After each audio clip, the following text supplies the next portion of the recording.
Assalamualaikum warahmatullahi wabarakatuh. Perkenalkan, nama saya Zafif Noval Adim dari semester 2. Kali ini saya akan menjelaskan tentang hubungan antara teori kebenaran dan akad kontemporer, yang mana dapat dipahami melalui bagaimana suatu akad dinilai sah, adil, dan dapat dipercaya dalam praktek ekonomi modern, terutama dalam konteks hukum Islam dan filsafat hukum.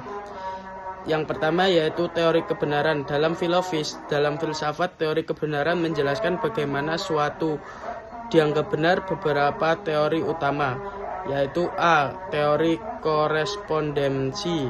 Sesuatu benar jika sesuai dengan fakta atau realitas, yaitu hubungannya dengan akad, yaitu isi akad harus sesuai dengan kondisi nyata. Yang pertama. Yang kedua, tidak boleh ada penipuan atau gharar. Yang ketiga yaitu contoh dalam akad pembiayaan digital, data, barang, harga, dan risiko harus sesuai fakta. Yang B yaitu teori koherensi. Kebenaran dinilai dari konsistensi logis dengan aturan atau sistem yang ada. Dalam akad kontemporer, contohnya seperti akad harus konsisten dengan prinsip syariah dan regulasi hukum. Yang B yaitu misalnya akad vintage syariah harus selaras dengan fatwa MUI, fikih muamalah, dan hukum negara. Yang C yaitu teori pragmatis. Suatu dianggap benar jika memberikan manfaat praktis. Dalam akad contohnya yaitu dinilai baik bila membawa kemaslahatan. Yang B yaitu akad e-commerce atau crowdfunding syariah dan sebagainya, itu relevan jika mempermudah transaksi dan tetap adil. Yang kedua yaitu akad kontemporer. Apa itu akad kontemporer? Akad kontemporer adalah akad modern yang berkembang akibat teknologi dan perubahan ekonomi.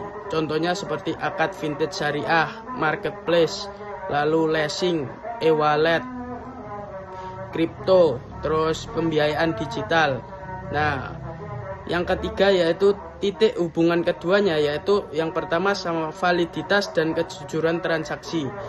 Teori kebenaran membantu menentukan apakah akad dilakukan secara transparan, apakah para pihak memahami isi akad, dan apakah objek akad benar-benar ada dan jelas. Yang B yaitu penentuan keabsahan syariah, yaitu dalam fikih muamalah kebenaran akad berkaitan dengan kerelaan pihak, kejelasan objek, kejujuran informasi, tidak adanya unsur riba, gharar, dan maisir. Yang C yaitu adaptasi hukum Islam. Akad kontemporer memerlukan pembaruan hukum seperti maqasid syariah, maslahah mursalah, istihsan. Yang C yaitu contoh konkretnya adalah seperti vintage syariah. Teori korespondensi, data pembiayaan harus nyata dan transparan. Yang B yaitu teori koherensi, akad harus sesuai fatwa syariah. Yang terakhir yaitu teori pragmatis, sistem mempermudah akses modal UMKM.